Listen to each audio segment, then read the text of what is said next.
international stuff, right? Being able to help international players. The thing that I talk to people about is like, we are trying to help the game in places outside the U.S. We appreciate all the people that, I know are starting to get more and more affiliated with football in other countries. And I think that the big thing that we have here, as well as competition and a lot more people that I think are wanting to be able to play football at a high level. But I think that coaching-wise, there's just not the same carryover. Being able to connect with you on a weekly basis and going over some of the main things that I think are important for quarterbacks, for coaches, is really a cool thing. So what are some of the main things you talk about in the weekly meetings? What do you go over, and I guess where else do you see it going as you can start to help more and more of these quarterbacks? Yeah, we're learning a lot too about the distance. Yeah. For example, if I'm on the practice field with a guy and I'm on the practice field with him 5 days a week and he's doing things like not staying retracted, opening his shoulders before his hip, I can hold him when I'm there with him. So it's easier in person. But we're getting to the point where sometimes it just takes a few more sessions because of the language barrier and not, me not being able to fully articulate what I want them to understand. So sometimes it takes a couple, like on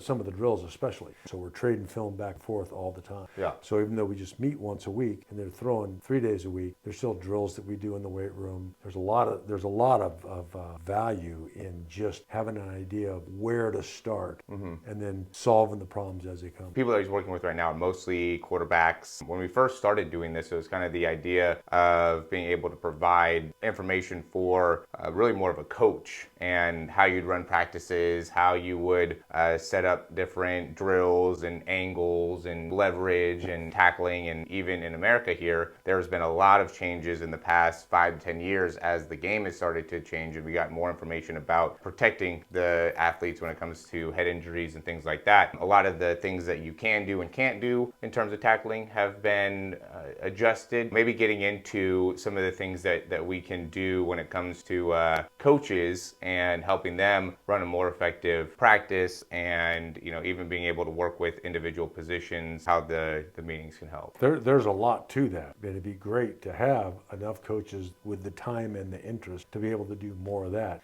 because there's not only practice organization, what are you trying to get done in a segment, and then what are you focusing on? How do you script practice? You know what I mean? Just things to make it so time-wise it's a lot more efficient. So I'd love to be spending more time with coaches, but I think we're evolving into that. Yeah, there's a ton of value that I think quarterbacks are getting, and I think that, we just went and filmed some more drills, but really making it so a whole group of a team can get a lot more out of the sessions will come from, again, not only just the individual and how to be able to get into specific drills when it comes to defensive backs and receivers and offensive line and defensive line, making it so you can get on the same page in comparison to what you used to do with your practices. Well, that's where I think it would help the coaches, because if it takes you 3.5 hours to get 2 hours worth of work done, you're on your feet the entire time, and there's attrition from being on your feet too long. So if you can economize and make it so the practices move, number one, it's easier for the learner. They're more stimulated because there's no stand around time. They get the same amount of work done in a lot shorter period of time. And these guys that travel from a distance, especially when most of the players are volunteers. I think there's a lot to be gained for guys with interest, and we can help them with that. We can help practice plans, practice templates,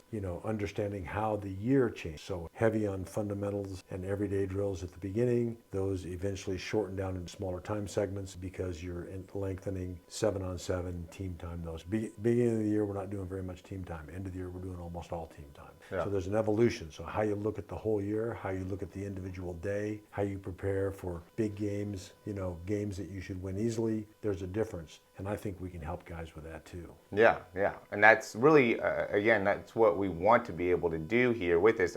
We're starting off with quarterbacks, so you got to always build it and get consistently better. But to me, long term, what the idea would be is to be able to have not only players that are able to come into these meetings and learn about how to improve as football players. In general, there's a lot of people that can get more value from just being able to ask questions. And so there definitely is a lot more that we want to be able to get into when it comes to coaching that I think can really carry over well to other parts of the world. The nice thing about having them be able to ask questions is that's where I learn where's the communication gap. So sometimes it's just, so if I use a word that's a slang word and someone is English as a second language, that's where they lose it. So sometimes when they come back with a question, I'm thinking to myself, okay, that was easy for me to understand, and I thought easy to explain it.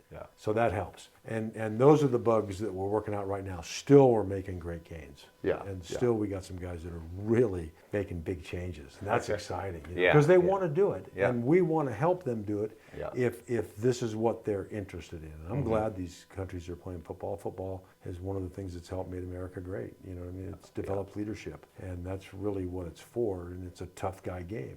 I love it when these other guys from other countries want to take that from us. Exactly. Who you're learning from is somebody that's definitely had a lot of success here in the States and will be able to provide a ton of value when it comes to easily taking the information that I know he has in years of experience and being able to actually apply it to what it is that you're trying to do within your particular team or within your particular skill set. Just because, you know, there's so many years. I mean, how many, 30 plus years? My first year coach of varsity high school football was 1978. Okay. And then I retired after the 2021 season. Okay. Yeah. So, more than a minute, and really a lot of it was trial by error. And so you learn from your mistakes. And so like my practice plan, if you looked at my practice plan, you know, from the 80s or 90s and looked at it from the 2020s, it's a lot more descriptive. Everybody knows where their boxes are. I mean, it's easier to communicate now because I've taken some of the fluff out, stuff that didn't matter. All those things are going to be available on, you know, when we do these Zooms, and hopefully we could start to do them more often with more countries. That's why we're doing this, is to make it so we can get more information out there for you guys. And I'd love to work with more coaches because they're really the guys that are the link between us and the players, and they can help spread the game, and that's really exciting for us. And I know it's difficult for a lot of these international coaches to be able to come over here. I mean, I'm sure there's different things that are offered when it comes to clinics and things like that and being able to watch stuff there, but this is a great opportunity to be able to get some really one-on-one time with a coach that's been doing it a long time, ask questions, and, you know, see a lot of the behind-the-scenes stuff of how and what it takes to be able to build a program, build a team, and have success within your particular, I guess, organization. That's the problem with just watching clinics, is there's no interaction, so you don't know where the gap is in your understanding. If you can ask some questions, and sometimes I'll get a question that sounds like, how in the world did they not get that?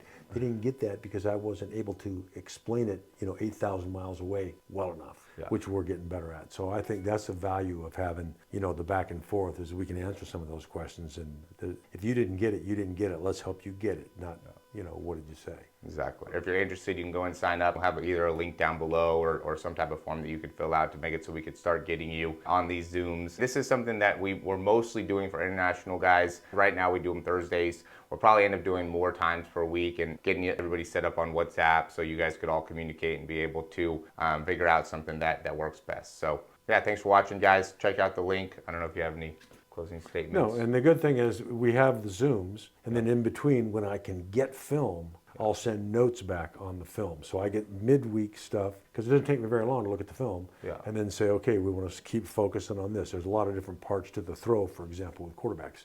So there's always little things. It's a process, not an event. It's not going to happen overnight. But over time, things will be committed to habit, and that's what we're after. We're after making good habits.